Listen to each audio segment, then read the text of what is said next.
também é interessante que pensar raça e racismo a partir da categoria de estereótipo é a primeira, mas não é a única abertura para analisar essas narrativas. São ao redor Aquários e Bacurau, que apresentam um manancial invisibilizado por ser sutil sobre essas questões. Porque se na cena do traficante houve a fala oralizada da demarcação de uma identidade racializada, ou todo branquinho, nas outras cenas, como da Praça do Riso,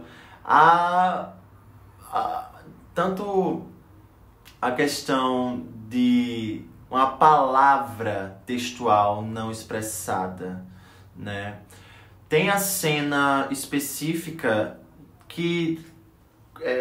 de uma outra praça, em Boa Viagem, Aquários, onde a praça está vazia e se passa, e lá no banheiro, que está no último plano do quadro, tem uma pessoa negra que está paramentada com farda de serviços de limpeza. E a câmera passa nessa praça vazia com o homem negro ali. Isso é uma operação de sutileza do detalhe que é colocada. E aí, esses diálogos com a sociedade e a cultura criam eixos que colocam em evidência o invisível da representação racial. Se observamos em Aquários pela chave de enquadramento da visão da classe média, classe dominante, a gente poderia entender o modo como os personagens negros são representados, né? Esse modo de outro. E aí essas cenas que foram analisadas aqui, elas são uma amostra da presença que aparece como ausência dos corpos negros no espaço urbano. A ausência de que a gente fala é uma ausência enquanto uma produção de subjetividades outras, que possam efetivamente oferecer um contraponto às estereotipias raciais. E as cenas analisadas, elas encaminham-se para um debate ao discursivizarem a rede de vontades de verdade da classe média, chamando a atenção para os diálogos dados numa arena de conflitos, hierarquizações e segmentações que tem o riso como um recurso também estético que delineia possibilidades interpretativas e falam sobre ideologias advindas dessas arenas de poder. Ou seja, a forma de abordagem do tratamento racial em Aquários parece se situar na representação da maneira como a classe média enquadra o negro. Isso é muito importante da gente ter em mente, porque há a possibilidade de interpretar o filme como apenas uma visão reducionista desse trabalho, dessa visão da classe média, que já é uma visão historicamente, continuamente repetida, né? É um padrão repetido falar sobre personagens negros que são secundarizados e são colocados em locais não de prestígio. E aí o filme ele mostraria a cegueira da classe média branca para colocar para o debate racial, quando coloca tensionamentos nesses confrontos de aparições do corpo negro e esses lugares historicamente estabelecidos no imaginário brasileiro. Então, a gente observa que em Aquários há uma existência de personagens ou de cenas que se direcionam, sim, na complexificação racial, ao apresentarem, por exemplo, um traficante jovem, rico e branco de olhos azuis, e jovens negros periféricos felizes, diversos, e que quebram com a expectativa de assalto em espaços de classe média, né?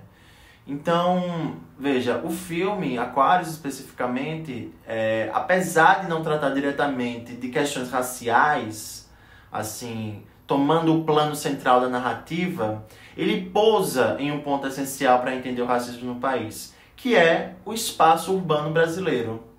É nele que se é escrito o passado escravocrata, que permanece enquanto uma ruína. Porque esse passado ruinoso, ele explica as divisões e tensões de classe e raça.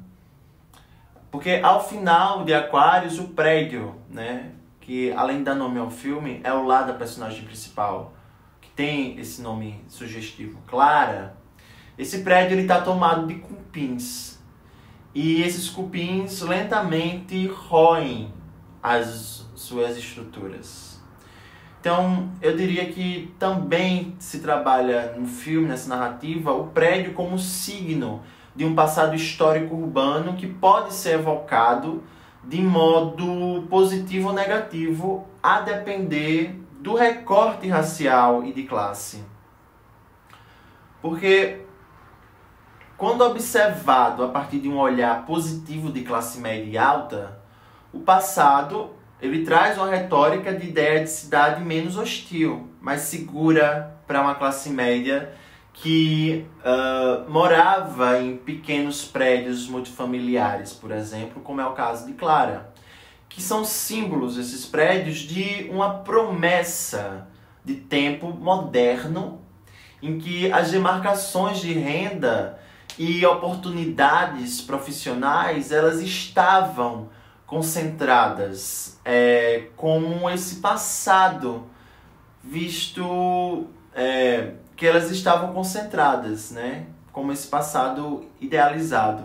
Mas, por outro lado, há o passado visto de um modo negativo, que vai estar remetendo o quê? A uma proximidade do regime escravocrata e suas consequências mais explícitas. Ou seja, a cidade é memória do presente, que aponta nas sutilezas aquilo que o dizer não explicita, mas nos é dado a ver pelas imagens cinematográficas, que vão estar construindo percepções poderosas, que permitem pensar os espaços que comportam ou não o corpo negro. O que pode ou não esse corpo. Então, a praça, por exemplo, em seu caráter agregador, parece ser uma metáfora necessária para pensar o Brasil enquanto nação formada por grupos identitários que disputam narrativas. Então, é dúbio, né? É contraditório. Enquanto a praça é um espaço aberto e pensado em sua gênese para a reunião, trocas e possibilidade de usos múltiplos, ao ser expressada na cultura brasileira de raízes coloniais, ela aponta para não ditos que colocam em tensão o discurso dos corpos negros.